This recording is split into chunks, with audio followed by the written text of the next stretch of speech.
Assalamualaikum warahmatullahi wabarakatuh. Puji sinareng syukur urang panjatkeun kehadirat Allah subhanahu wa ta'ala. Sholawat sinareng salam anu salawasna ngucur kajungjunan urang junjunan Rasulullah Muhammad sallallahu alaihi wasallam. Dilajeng deui dina perkawis musuhna para nabi, sabab ieu penting pisan anu dongeng-dongeng agama anu seueur diulas di masyarakat ieu, di masyarakat urang seueur salah tangkap, salah ngahartoskeun, akhirna nyalah-nyalahkeun batur, nyebut batur kafir, sing horeng urang sorangan wae ge teu acan kauninga. Urang teh sabenerna Islam atanapi kafirna. Pangapunten bae da memang kedah jujur urang ngadugikeunana kalebet ka simkuring supados jalmi ngartos. Tadi dieu musuhna para nabi teh nyaeta ahli ibadah anu sok ngajalankeun munggah haji upami ayeuna mah.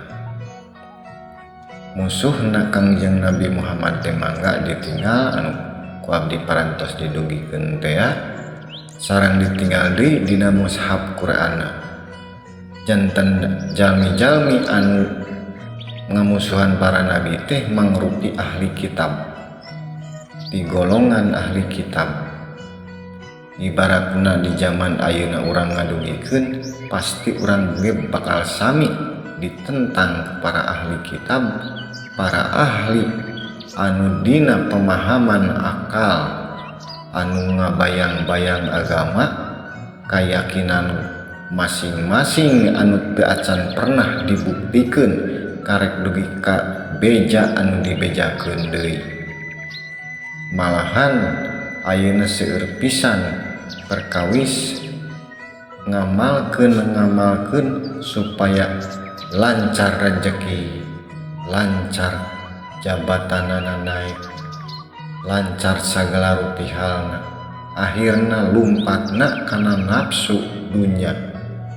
Sedengkeun ku Kangjeng Nabi diterangkeun dunya teh dilaknat sareng pangeusina kecuali jalmi-jalmi anu zikir ka Allah tapi zikirna anu kumaha heula, sareng jalmi anu disebat ulama teh.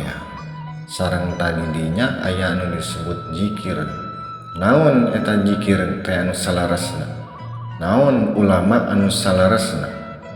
Numawi sanes sadayana anu ngangge sorban, ngangge anggean siga tokoh-tokoh agama dianggapna eta ulama, justru setiap aya asli pasti aya anu disebat palsu. Numawi urang kedah hati-hati milarian anu asli teh nu mana, ulah nepikeun ka tuturut munding, ulah nepikeun ka saukur urang ngarasa yakin, cukup ku yakin, cukup ku eling, cukup ku sadar sabab eta masih kapalsuan keneh. Numawi Kangjeng Nabi ngadugikeun dunya mah sabenerna alam pana, alam impian. Lamun urang masih cicing dina ranah alam dunya, alam kasadaran impian urang, eta masih bohong keneh. Numawi kedah disarengan kana dimensi ruhani, sabab ruhani mah qadim mutlak, moal keuna ku ruksak, moal keuna ku maot bakal langgeng. Eta elmuna urang lamun lebet kadinya. Nyaah pisan ayeuna seueur jalmi anu mudag-mudag anu bakal jadi barang ruksak, kacintaanana sanes ka Allah tapi nu diudagna anu salian ti ka Allah. Kacidallemesna pisan sabab iblis atanapi setan eta ngagoda manusia dinu karesepna sareng dinu kangewana. Sabab setan mah apal pisan kana pangaresep manusia kanu dipikaresep ku manusia, kanu dipikangewa ku manusia teh apaleun. Mantak iblis mah setan mah ngagoda, niat nage ngagoda nyingsieunan. Ari jalmi anu ngagoda atanapi anu bade nipu pasti umpatna ngagoda. Sanes ngabuburak, sanes pikasieun iblis teh anu katingali wujudna sihungan sareng pinuh ku getih eta mangrupi kias anu dina diri urang anu pinuh ku getih jeung pinuh ku kasombongan kasarakahanana. Justru didinya urang mawas diri kedah ditinggal urang teh saha sabenerna. Sabab iblis datang ngagoda, iblis mah pikaresepeun datang. Seueur anu resepeun ka iblis mah, seueur anu percanteneun ka iblis mah. Justru supados naon?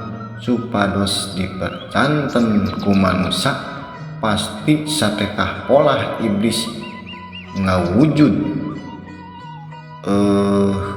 sesuai jeung hawa nafsu manusia. Mantak seseueurna manusia milarian anu nyaman, anu tenang, anu pikasirieun, anu piatoheun dina perkawis agama teh. Padahal salaresna eta masih dongeng keneh.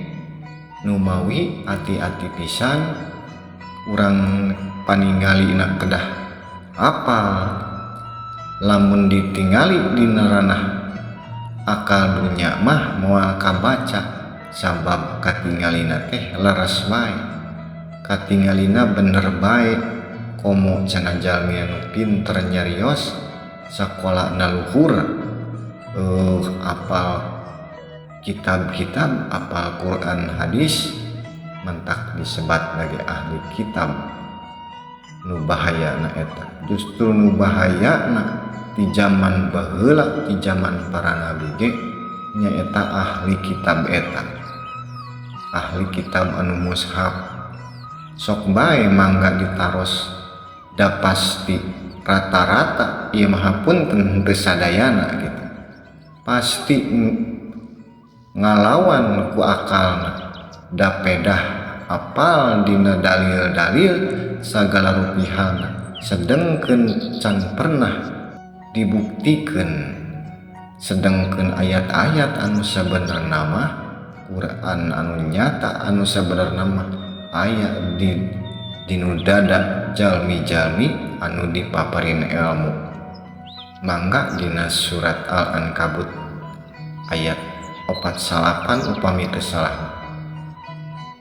didinya diterangkeun nu mawi geura pendakan eta Quran anu sabenerna teh nu macakeun ge sanes urang tapi dibacakeun kalayan ku ilmu Allah kalangkungan malaikat Jibril eta. Nu mawi Quran mah teu tiasa dibaca kecuali ku rohani anu parantos disucikeun. Kedah lebet heula kana dimensi Quran nembe tiasa kabaca. Nu mawi Kangjeng Nabi saurna teu tiasa maca, teu tiasa nulis. Janten macana Kangjeng Nabi teh sanes maca tulisan tapi maca wahyu eta. Kok di wahyu anu diturunkeun kana kolbu ngalangkungan malaikat Jibril tah didinya nembe muncul ayat-ayatna anu didugikeun ngalangkungan ucapan ti Kangjeng Nabi eta nembe jadi kitab anu tertulis. Tah kitab anu tertulis eta bakal sami eusina sareng anu kodim eta lamun lebet kana dimensina. Rupina sakitu heula ti sim kuring sabab perjalanan masih panjang dina ngadugikeun di sagala sadayana. Taufiq wal hidayah. Wassalamualaikum warahmatullahi wabarakatuh.